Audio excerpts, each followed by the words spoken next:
자, 원가 방식은 크게 두 가지로 우리가 나눠보죠. 원가법과 우리가 적산법으로 나눠봅니다. 자, 원가법의 개념, 2년 전에도 출제했던 개념은 잘 내거든요.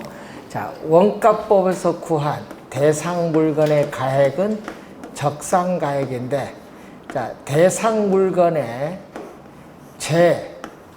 조달 원가에 감가 수정을 하여, 감가 수정의 네모. 자, 여러분 155페이지 감가 수정의 네모. 여기 또 키워드, 여기 네모 안에 들어갈 말 무엇입니까? 출제를 많이 하거든요. 감가 수정을 하여 대상 물건의 가액을 산정하는 감정평가 방법을 원가법인데, 여러분 거기 산정이란 말이 나오거든요. 그래서 여러분 읽다 보면 산정하는 나온 거 구하는 거야. 구하는 이 말입니다. 그리고 원가는요, 비용과 같은 말. 네, 우리 영어에 코스트를 번역한 건데 원가나 비용이나 같은 말이다, 이렇게 생각하시고, 자, 그러면 재조달 원가에서 뭐를 빼죠? 감가, 누계액 또는 감가 수정액을 뺀 것을, 요걸 뺀 걸 뭐라고 하냐면요, 감가 수정이라고 해요. 아까 뭐죠? 이 재조달 원가에 뭐를 한다? 감가 수정을 하여 대상 물건의 가액을 구하는 방법을 원가법. 자, 그래서 이 공식 정확하게 기억을 해 두셔야 됩니다. 원가법 개념이 이제 나와 있고, 자, 그리고 원가법 개념을 받으시고, 자, 여러분 거기에 158페이지 밑에 보시면은 또 적산법이 나와요. 자, 적산법에서 구한 대상 물건의 임대료인데, 여러분 최근 시험은요 계속 개념을 출제하고 있죠. 자, 적산법에 있는데 대상 물건의 기초가액. 자, 지금 우리가 공부하는 이 건물의 5층 얼마냐, 이게 기초가액입니다. 기초가액인데 여기에 뭐를 곱하냐면은 기대 이율을 곱한다. 자, 대상 물건의 기초가액에 기대 이율을 곱하여 우리 산정한 기대 수익, 구한 이 기대 수익에 대상 물건을 계속 임대하는 데 필요한 경비, 계속 임대하는 데 필요한 경비를 뭐한다? 더하여, 필요한 경비를 더하여 대상 물건의 임대료를 산정하는 감정평가 방법을 적산법인데, 자, 우선 시험 문제는 요 네모 안의 말, 여러분 요 네모 안에 들어갈 말 무엇입니까? 벌써 2번 출제했어. 기대 이율이고요. 자, 시험에는요 또 환원 이율로 많이 내거든요. 환원 이율이 아니라는 걸 염두에 두시고, 자, 그리고 요 필요 재경비인데 또 시험 문제는 사정 보정으로 많이 내. 사정 보정이 아니라 필요 경비다. 자, 우선 또 요 개념 우선 중요한데, 자, 여기서 이 기대 이율은 어떤 개념? 자, 여러분 기대 이율은 부동산, 자, 여러분 임대형 건물을 취득을 하는데 투하된 자본. 자, 여러분 투하된 자본은 투자 금액이에요. 임대형 건물을 취득하는데 투하된 자본은 투자 금액에 대한 임대 수익과의 비율. 자, 투자 금액 10억인데 임대 수익 5천만 원. 그럼 몇 프로? 5%다. 그래서 이것은 감가상각 후. 자, 감가상각 후에 또 소득세를 납부하기 전, 세 공제 전 수익에 대응하는 개념으로서 임대차 기간 동안에 적용되는 단기적 이율. 자, 임대차 기간 동안에 적용되는 단기적 이율의 개념이 기대이율. 기대이율 개념 정도는 확인 하나 해둬야 돼요. 왜냐면요, 환원 이율과 구별을 좀 해야 되니까. 자, 요 개념 정도는 정확히 기억을 좀 해두시고, 자, 원가법을 구성하는 2대 요소. 자, 원가법을 구성하는 2대 요소는 조달 원가와 뭐다? 감가 수정. 자, 재조달 원가와 감가 수정을 의미합니다. 원가법을 구성하는 2대 요소예요. 자, 그래서 여러분 교재 156페이지 보시면은 재조달 원가 내용이 나오죠. 자, 개념을 보시면은, 자, 재조달 원가에 있어서의 개념을 보면 항상 기준 시점. 자, 대상 물건의 감정평가액을 결정하는 기준이 되는 날짜인 이 기준 시점이라는 거. 기준 시점.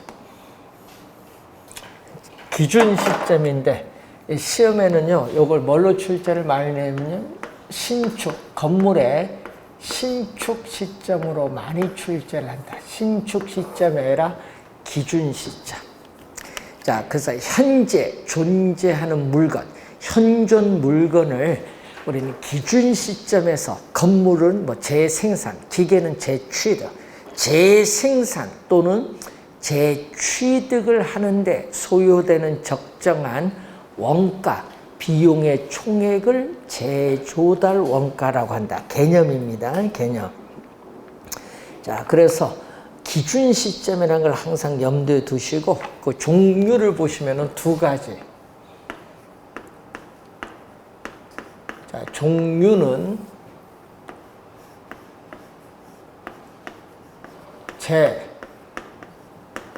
재생산 원가는 좀 우리가 어려운 용어죠. 복제하면 여러분 쉽게 이해가 되죠. 똑같은 걸 복제하잖아요. 복제 원가. 그리고 대체 원가. 자, 우선은 재생산 원가는 감가가 별로 없는 뭐에? 신축 건물에 적용하는 것이 합리적이고, 대체 원가는 어떻게 돼요? 우리는 낡고 노후화된 오래된 건물에 적용하는 것이 합리적이에요. 자, 여러분이 준공했어요. 여러분 건물을 준공하고 5년 정도 지나면 감가가 별로 없어요. 자, 이때 그럼 5년 지난 건물을 다시 조달하는 거예요. 다시 조달하잖아요. 그럼 5년 지난 건물을 다시 조달할 때는 어떻게 돼요? 우리는 물리적으로 동일한 구조, 동일한 설계, 동일한 공법, 동일한 노동자의 질을 가지고 이 똑같은 건물을 신규로 다시 조달하는 비용을 재생산 원가. 복제 알죠? 똑같이 만드는 거. 그래서 여기는 항상 뭐가 나오죠? 물리적이란 말이 나오죠. 이 물리적 측면에서의 원가 개념이다.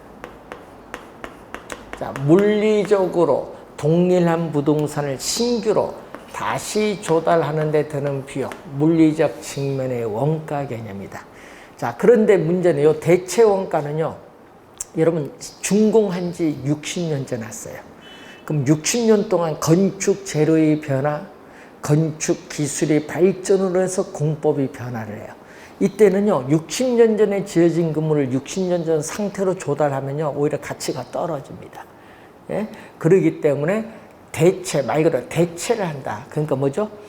우리는 동등한 평가 대상 부동산과 동등한 효용 만족을 가지는 우리는 신규 대체 건물로 조달한 거예요.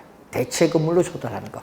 그래서 여러분이 대상 부동산과 동등한 효용을 가진 부동산을 신규로 다시 조달하는 데 드는 비용을 대체 원가. 그래서 효용 측면에서의 원가 개념이다. 요거는요, 대체할 수 있는 건물로 바꾸는 거예요. 어떻게? 오래된 건물을 최신의 원자재, 최신의 설계와 공법, 현대적 감각에 맞는 최신의 건물로 대체를 해버린다 이게. 대체, 오래된 건물을. 그러면 오래된 건물을 최신의 건물로 대체하는 과정에서 기능, 60년 동안 엄청 변했잖아요. 기능적으로 뒤떨어진 부분을 다 반영해요. 그래서 재조달 원가를 대체 원가로 구할 때는 이 기능적 감가를 해서는 안 된다. 왜냐? 이 기능적 감가, 오래된 건물을 최신의 건물로 조달하는 과정에서 기능적 감가에 따르는 부동산 가치 손실을 이미 다 내포하고 있기 때문에 기능적 감가를 해서는 안 된다. 여러분 하면은요, 이미 포함되는데 또 하게 되면요, 이중 감가가 돼서 안 돼요. 그래서 여러분이 기능적 감가를 해서는 안 된다는 거. 자, 시험에는요, 또 물리적 감가로 또 출제를 많이 하는데, 물리적 감가가 아니라 기능적 감가를 해서는 안 된다. 그래서 여러분, 오래된 건물을 최신 건물로 조달하기 때문에 어느 게 좋아요? 이론적으로는. 이론적으로는 두 개 중에 최신의 건물로 조달하는 뭐죠? 대체 원가가 이론적으로 뭐다? 우수하다. 는 걸 염두에 좀 두시면서, 자, 거기 산정 기준이 나오죠. 우리 재조달 원가 산정은 뭐예요? 산정은 구하는 거예요. 그 구하는 기준인데, 자, 자, 건물에 있어서의 재조달 원가를 구하는데, 자, 20회 시험과 25회 시험에 계산 문제 출제했거든요. 그래서 요거 계산 문제 주의해 둔데, 자가 건설은 뭐죠? 본인이 직접 건설하는 거. 여러분, 자가 건설은 본인이 직접 건설하는 거. 규모가 작은 건데, 규모가 클 때는 뭐를 해? 도급 건설이죠. 자가 건설이든 우리는 도급 건설이든 뭐를 한다? 우리는 재조달 원가 도급 방식을 기준한다. 그러니까 도급 방식을 기준해서 건물의 재조달 원가를 구해요. 그래서 건물의 재조달 원가는 이 표준적인 건설 비용. 자, 표준적인 건설 비용에는 표준적 건설 비용에는 직접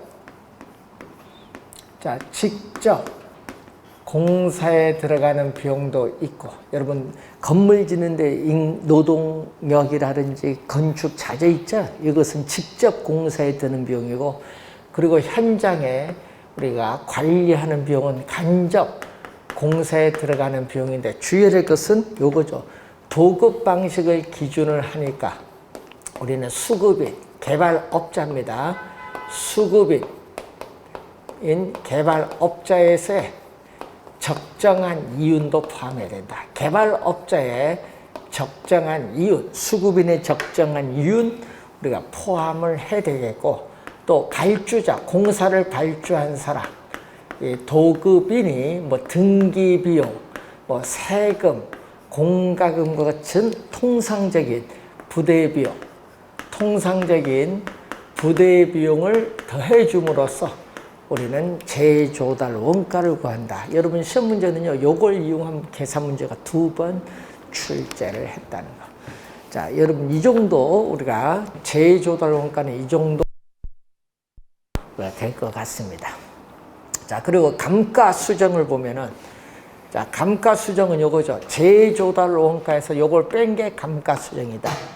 재조달 원가는 최선 이용, 최유효 이용의 상태, 감가가 없는. 그래서 감가 수정 개념이 28회 또 정답으로 물었거든요. 대상 물건에 대한 재조달 원가를 감액하여야 할 요인이 있는 경우에는 그에 해당하는 뭐죠? 우리가 요거죠. 감가, 요걸 공제를 해야 되겠죠. 물리적, 기능적, 경제적 감가 등을 고려하여 그에 해당하는 이 금액을 뭐 공제하여 기준 시점에 있어서의 대상 물건의 가액을 적정화하는 작업을 감가 수정이라고 한다. 자, 그래서 여러분 거기에 157페이지 우에서 두 번째 공제의 동그라미, 시험에 요것을 28회 시험에 가산은 더해주는 것, 공제는 빼주는 것, 또 거기에 대상 물건의 가액을 적정화하는 작업 미출. 자, 그게 두 개가 포인트라는 걸 염두에 좀 두시고, 자, 감가 우리가 요인을 보시면은, 자, 감가 요인을 보면요, 내부적. 여러분 내부적은 뭐죠? 대상 물건 자체 내부에서 발생하는 겁니다. 그래서 이 기술적 이 측면에서의 우리는 대상 물건 자체에서 내부에서 발생하는 감가는 크게 둘로 나눠요. 자, 물리적 감가와 기능적 감가. 자, 여러분 물리적 감가는요, 물리적 상태의 변화로 인한 부동산 가치의 손실을 말합니다. 자, 물리적 상태의 변화, 예를 들면요, 시간이 경과함에 따라 어떻게 돼요? 비바람으로 인해서 건물이 노후화가 진행된다든지, 그리고 사용에 따른 소모나 마멸, 그리고 화재로 인한 전소, 지진이나 홍수 등의 재해로 인해서 건축물이 일부 파괴되거나 손상을 입는 경우, 이런 건 물리적 감가라고 해요.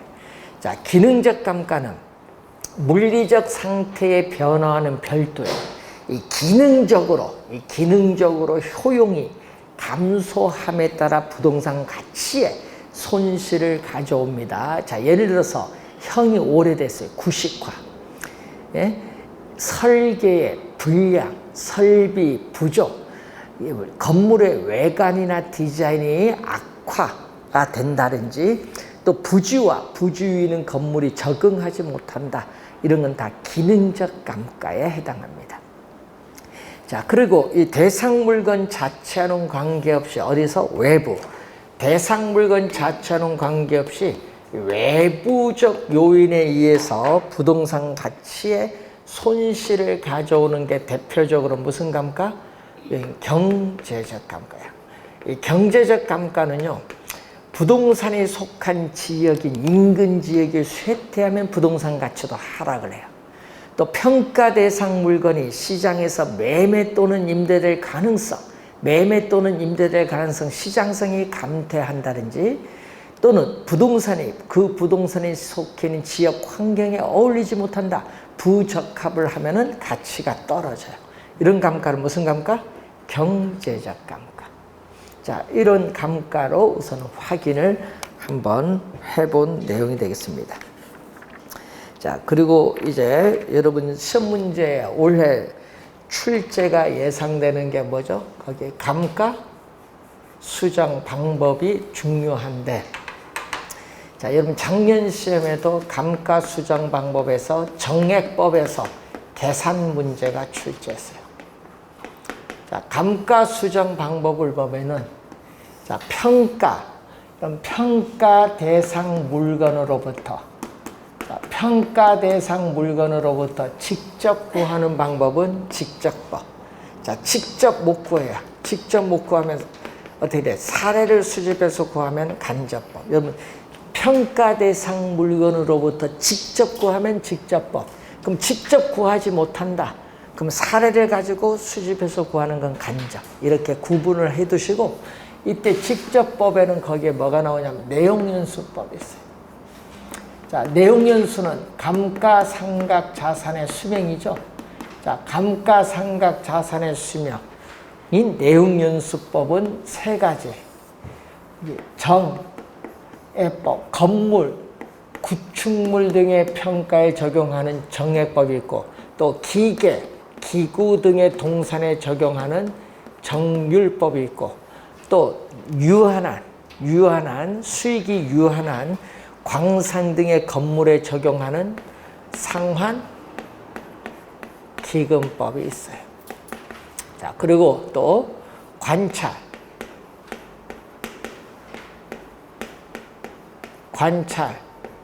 감가법이 있고, 그리고 분해법이 있죠. 자, 여러분 시험 문제에 우리는 과거에는요, 이렇게도 출제 많이 했었죠. 감가 수정 방법 아닌가? 하나, 둘, 셋, 넷, 다섯. 여기다가 하나 잔여법 같은 게 들어와요. 잔여법은 수익 방식이에요.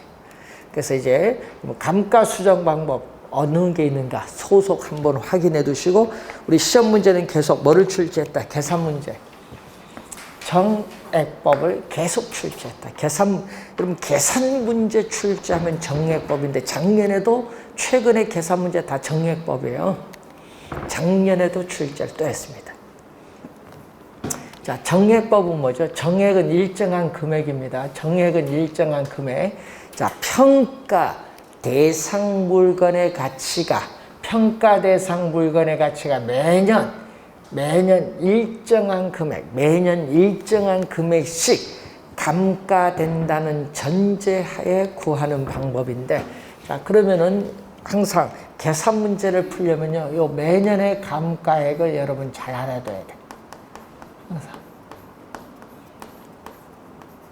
자, 매년의 감가액은 기준 시점에서의 재조달 원가. 자, 기준 시점에서의 재조달 원가에서 경제적 내용연수 끝났을 때 남아있는 잔존 가격을 빼죠. 이걸 뭐라고 하냐면 감가총액이라고 해. 재조달 원가에서 잔존 가격 뺀 것을 감가총액이라고 하는데, 이 감가총액을 뭘로 나누냐 하면요, 이 경제적 내용연수로 나눈다. 자, 우리가 총액을 우리는 뭘로 나누냐면 경제적 내용연수로 나눈다.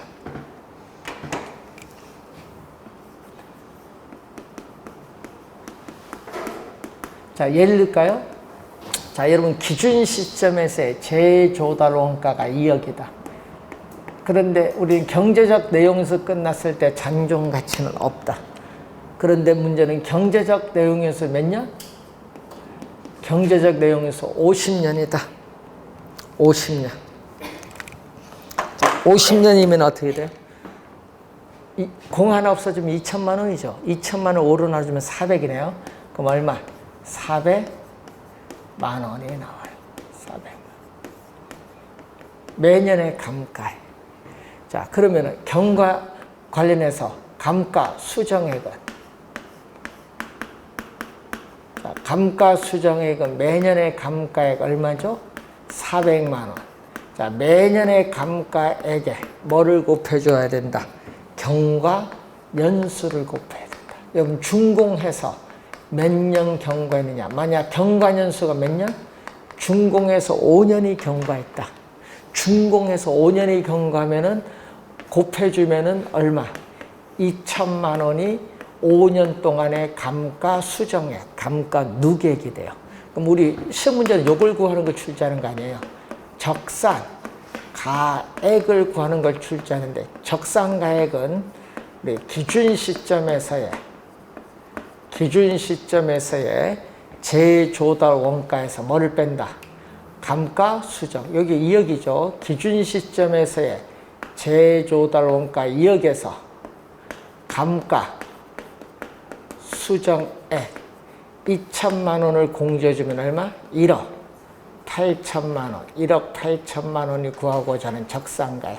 자, 이렇게 구하는 게 여러분이 정석인데, 이런 형태로 우리는 작년, 재작년 2년 연속 출제했어요. 계산 문제. 자, 계산 문제는요, 다른 거 안 내요. 요것만 냅니다. 정액법만 잘 확인. 나중에 문제요, 요거 이제 한 7, 8번 풀게 돼요. 그럼 계속 풀다 보면은 요령이 좀 생겨요. 숫자만 바꿔서 출제하죠. 그래서 정액법 우선 잘 알아두시고, 정률법은 뭐냐? 기계잖아요. 기계. 그래서 대상 물건의 가치가 매년 일정한 비율로 감가된다는 전제하에 구해요. 그래서 여기는 매년의 감가율은 일정하다. 매년의 감가율은 정률이거든요. 그래서 매년의 요 감가율은 정률이기 때문에 일정하는데, 근데 기계는 어떻게 돼요? 상각 첫 해에 감가액은 가장 많고, 기간이 경과할수록 감가액은 뭐다? 체감한다. 그래서 매년의 감가액은 체감한다고 해요. 그래서 기계의 능률이 높은 초기에 상각액을 많이 하기 때문에 기계에 투입된 초기 자본을 안전하게 회수할 수 있는 장점은 가져요. 자, 상환기금법은 자, 광산 수명 100년이다. 이러면 광산 건물의 수명이 100년이라고 하면요, 이 광산 건물로부터 매년 회수되는 감가액을 국공채와 같은 안전한 자산에 투자하죠. 그럼 안전한 자산에 투자한 것은 원금이고, 뭐가 붙어요? 원금을 투자하시니까 복리 계산에 따른 뭐를? 이자를 붙죠. 그래서 광산 수명 100년이 다 됐을 때 원금 이자의 요 합계, 원금 이자의 총 합계와 이제 광산 수명 다 됐을 때 감가 누계액이 서로 이렇게 같게끔 매년 일정한 금액을 상각하는 방법을 상환기금법이다. 그래서 매년 회수되는 감가액을 국공채 투자한 원금과 복리 계산에 따른 이자 상당액을 요걸 더해주죠. 더해준 것을 광산 건물의 내용연수, 해당 내용연수로 상환하는 방법을 우리는 상환기금법이라는 용어를 사용해요. 자, 그래서 여러분 이렇게 나가거든요.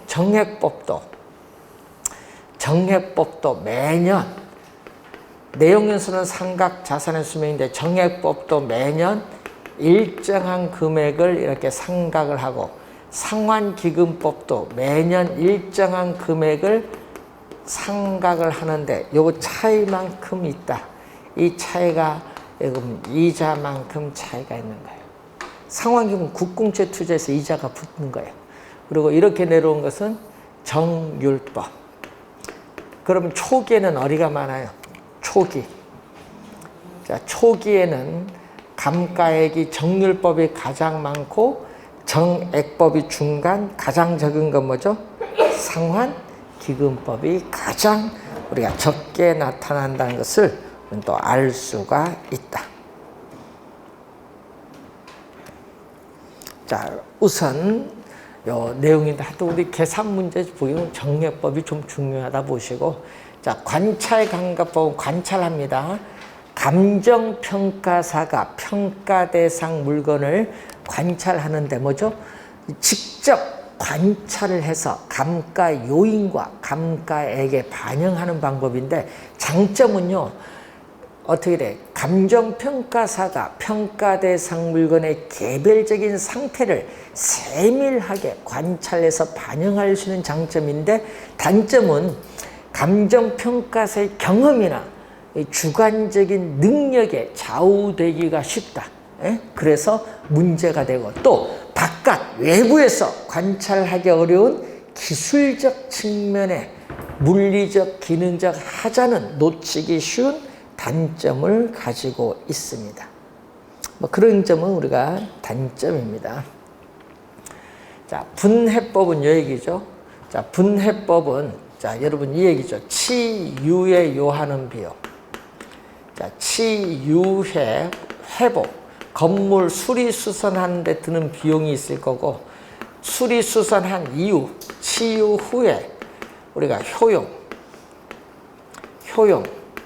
또는 가치 증가분이 있는데, 가치 증감이 크면은 치유를 하는 거고, 비용이 많이 들면은 치유를 하지 않는 거야. 그래서 여러분이 감가를 내부적 감가, 외부적 감가로 나누고, 내부적은 물리적 기능적으로 나누는데, 자, 대상 물건 자체 내부에서 발생하는 감가는 다시 둘로 또 세분해요. 뭘로 세분하죠? 아까 있지만 치유에 요하는 비용보다 치유 후에 효용, 가치 증가분이 크면 비용을 투입을 해서 뭔다? 치유를 해요. 그런데 치유 후에 효용 증가분보다 오히려 비용이 많이 들어요.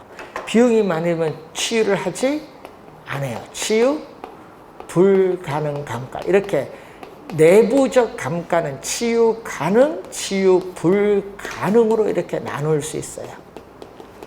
자, 그런데 얘기죠. 대상 물건 자체와는 관계없이 외부적 요인에 의해서 가치를 발생하는 경제적 감가는 외부적 요인에서 발생하기 때문에 이건 치유 자체가 뭐하다? 불가능하다. 치유 자체가 불가능한 감가다. 그래서 여기서 각각에서 뭐를 한다? 각각에서 감가액을 이렇게 다 구하죠. 요걸 다 구해서 더해준 것을 뭐라고 하죠? 감가 누계액, 감가 상당액인데 요걸 이렇게 구하는 방법을 뭐라고 하죠? 분해법. 그럼 시험 문제는요, 두 가지가 나오거든요. 정액법 계산 문제를 내든지 아니면 요 5개 개념, 5개 개념을 놓고 틀린 거 찾아내라. 이렇게 출제할 수 있어요. 개념 놓고. 그래서 여러분이 계산 문제는 정액법을 주의해 두고 개념을 한번 확인 좀 해 두시면 되겠습니다. 자, 160페이지로 넘어가서 비교 방식. 거래 사례 비교법이 나오죠. 거래 사례 비교법을 그대로 우리가 준용해서 여러분이 적용하는 게 임대 사례 비교법이에요. 그러니까 여러분 임대 사례 비교법은 뭐 계산 문제 안 나오고 계산 문제는 당연히 여기죠. 작년 시험도 또 출제했죠. 자, 거래 사례 비교법에서 구한 대상 물건의 가액은 뭐죠? 비중가액. 임대 사례 비교법에서 구한 대상 물건의 임대료는 비준 임대료죠. 자, 우선 2년 전에 거래 사례 비교법 개념이 또 출제를 했는데, 자, 여러분 교재 160페이지에 거기 의 한번 볼까요? 밑에서 한 7번째 의. 자, 대상 물건과 가치 형성 요인이 같거나 비슷한 거래 사례와 비교하여. 자, 거래 사례와 비교하여 했죠. 그러면 거래 사례에 뭐가 나온다? 금액, 가액이 나와요. 근데 여러분 시험 문제 보면요, 거래 사례 가격 3억 원 딱 주어져요. 이건 문제에서 주어지거든요. 이 거래 사례와 비교하여 대상 물건의 현황에 맞게, 자, 사정 보정 네모. 자, 여러분 26회 시험은요, 26회 시험은 또 요 네모 안에 들어갈 만 무엇입니까? 요걸 출제했어. 자, 26회 시험은요, 또 요 네모 안에 들어갈 말 무엇입니까? 출제했어. 사정 보정, 그리고 시점 수정, 시점 수정, 가치 형성 요인, 비교 등의 과정을 거쳐 대상 물건의 가액을 산정하는 감정평가 방법을 거래 사례 비교법인데, 자, 가치 형성 요인 비교는 두 가지죠. 지역 요인 비교, 개별 요인 비교, 이렇게 두 개로 이렇게 나눠보죠. 그럼 계산 문제 나오면요, 하나, 둘, 셋, 네 개 알면은 우리 비중가액 구하는 건데, 최근에 계속 계산 문제 출제. 여러분, 만약 원래 출제를 해도 계산 문제. 여러분, 요거는요, 숫자 바꿔서 최근에요, 한 4년 동안 숫자만 바꿔서 냈어. 그러니까 푸는 거예요. 요거 몇 번 연습하면요, 10초 안 걸려요. 숫자만 바꿔서 냈기 때문에 전자계산기로 눌러주시면 바로 나와요, 답이. 몇 번 이것도 이제 문제 연습을 하면은 눈에 익어요. 자, 164페이지에 보시면은 임대 사례 비교법 개념이죠. 자, 여러분, 대상 물건과 가치 형성 요인이 같거나 비슷한 뭐와 비교하죠? 이번은 임대 사례와 비교하여. 그럼 임대 사례에 또 뭐가 나오죠? 임대료. 자, 임대 사례와 비교하여 대상 물건의 현황에 맞게 사정 보정, 시점 수정, 가치 형성 요인 비교 등의 과정을 거쳐 는 대상 물건의 임대료를 산정하는 감정평가 방법을 임대 사례 비교법이라고 한다. 그러다 보니까 우리하고 같잖아요. 그러니까 그대로 준용한다. 그래서 계산 문제는 거래 사례 비교법으로 출제하는 거예요. 자, 그리고 또 공시지가 기준법이 또 나와요. 계산. 자, 여러분 160 우리가 관련해서 3페이지 보시면은 공시지가 기준법 거기에 의의가 나오죠. 그 의의에 거기 보시면은 자, 아까 얘기했지만 어디 평가한다? 토지를 평가한 건요. 토지를 평가할 때 공시지가 기준법을 적용하는데 자, 공시지가 기준법에서 구한 대상 토지의 가액은 얼마냐? 자, 어떻게 나오죠? 거기 보면은 대상 토지와 가치 형성 요인이 같거나 비슷하여 유사한 이용 가치를 지닌다고 인정되는 뭐죠? 표준지의 공시지가를 기준한다. 여러분 개별 공시지가가 아니라 표준지 공시지가를 기준으로 하여 뭐를 하죠? 시점 수정. 자, 여러분 시험 문제에 작년에 요 네모 안에 들어갈 말 무엇입니까 나왔어. 여러분 표준지를 선정하는 과정에서 사정을 다 감안했기 때문에 어떻게 돼요? 공시지가 기준법은 사정 보정할 필요가 없어요. 공시지가 기준법은 표준지를 선정하는 과정에서 이미 사정을 다 감안해서 사정 보정할 필요가 없다. 바로 뭐가 나와야 돼? 시점 수정. 사정 보정 들어와서는 안 됩니다. 바로 시점 수정. 작년에 요거 출제했어요. 네모 안에 들어올 말 무엇입니까? 시점 수정. 지역 요인 및 개별 요인 비교. 지역 요인 및 개별 요인 비교. 그리고 그 밖에 요인, 보정의 과정을 거쳐 대상 토지의 가액을 산정하는 감정평가 방법을 공시지가 기준법. 자, 우선 이 공식들은 정확하게 이 개념과 관련이 있으니까 잘 기억을 좀 우선 또 해두셔야 될 부분이 되겠습니다.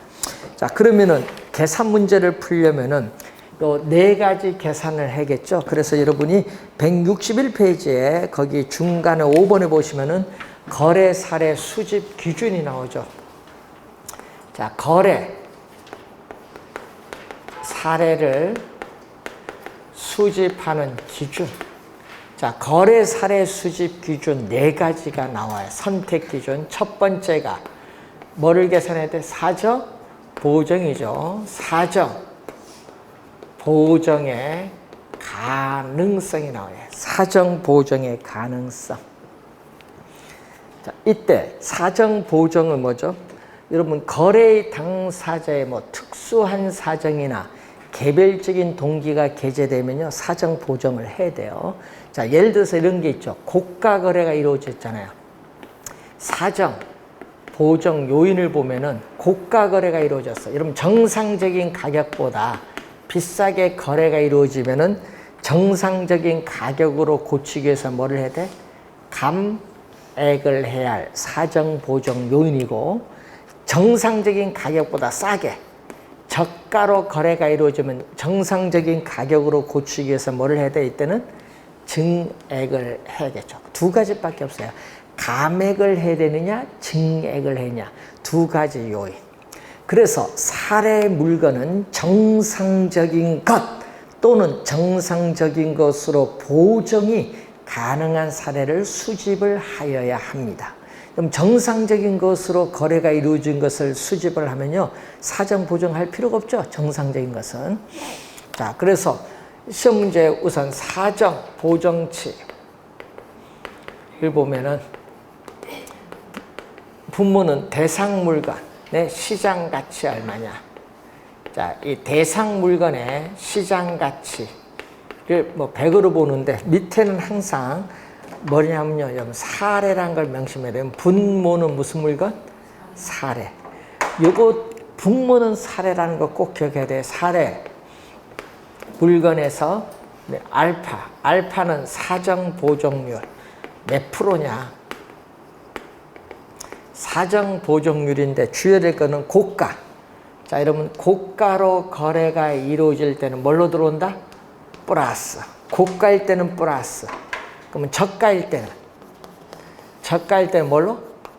마이너스. 자, 이런 얘기죠. 자, 대상 물건의 시장 가치가 100인데, 예? 사례 물건, 여러분 사례를 수집했는데 사례 물건이 20% 저가로 거래가 이루어졌다. 저가니까 뭐? 마이너스. 마이너스니까 얼마죠? 80분의 100. 그럼 분모 분재 20%, 분모 분재 20으로 나눠주면 얼마? 4분의 5.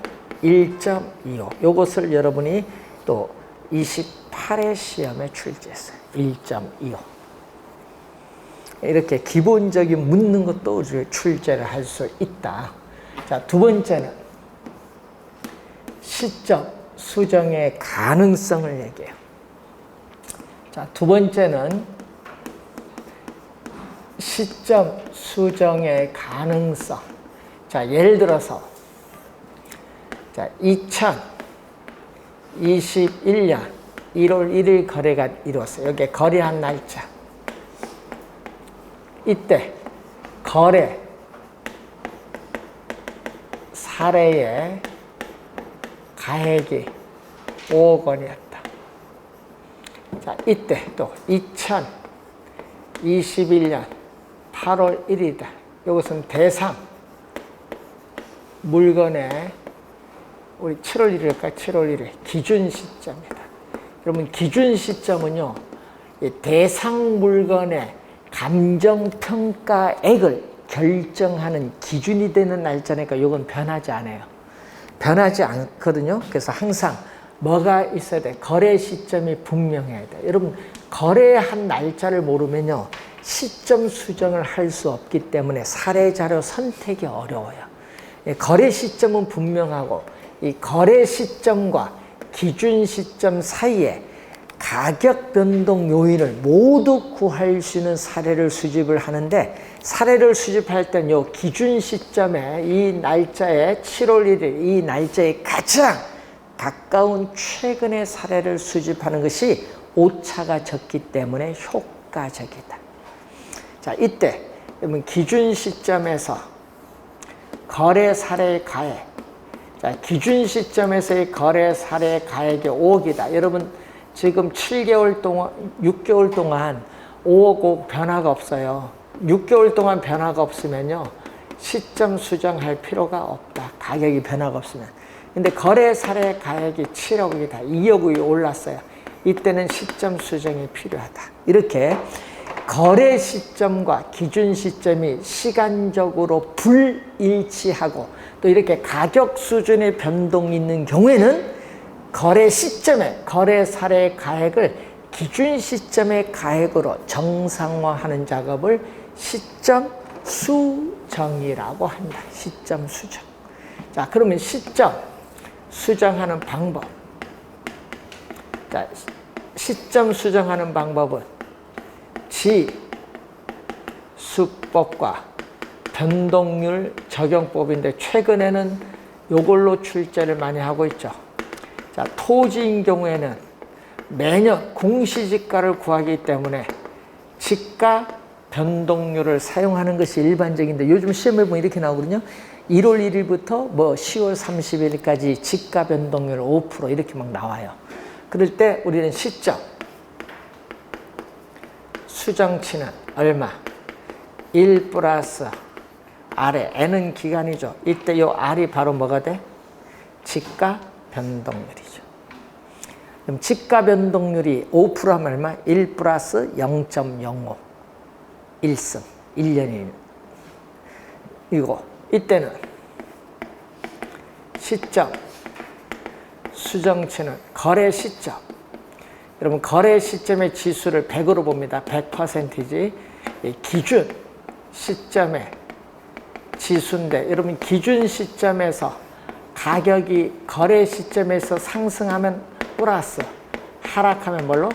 마이너스. 자, 여러분 거래 시점의 지수를 100으로 보는데, 이걸 100으로 봤을 때 기준 시점에서의 가격이 5% 상승했다. 여러분 기준 시점에서의 사례 물건의 가격이 5% 상승하면 뭘로? 플러스. 이런 식으로 100분의 100 오니까 1.05 이런 식으로. 기준 시점이 거래 시점에서보다 가격이 상승하면 플러스, 가격이 하락하면 뭘로? 마이너스. 그러니까 여러분 기준 시점에서 가격이 오를 수도 있고 내릴 수도 있잖아요. 그래서 그걸 확인하는 내용이 지금 나와 있습니다. 그래서 여러분 교재 162페이지 중간 부분까지 설명했고, 우리 잠시 쉬고 위치 유사성부터 들어가도록 하겠습니다.